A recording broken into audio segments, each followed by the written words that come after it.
planning protocol.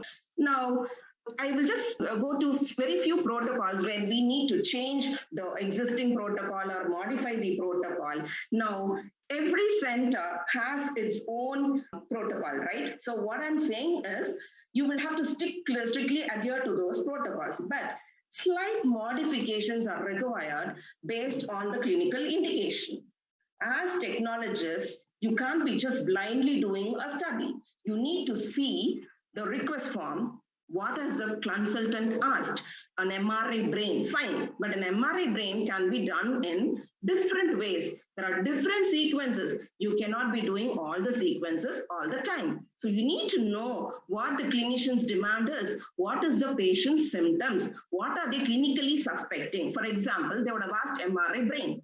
Okay, generally you do an MRI brain, you do a T2 weighted, you do a flare, diffusion, gradient, and a T1 weighted, fine.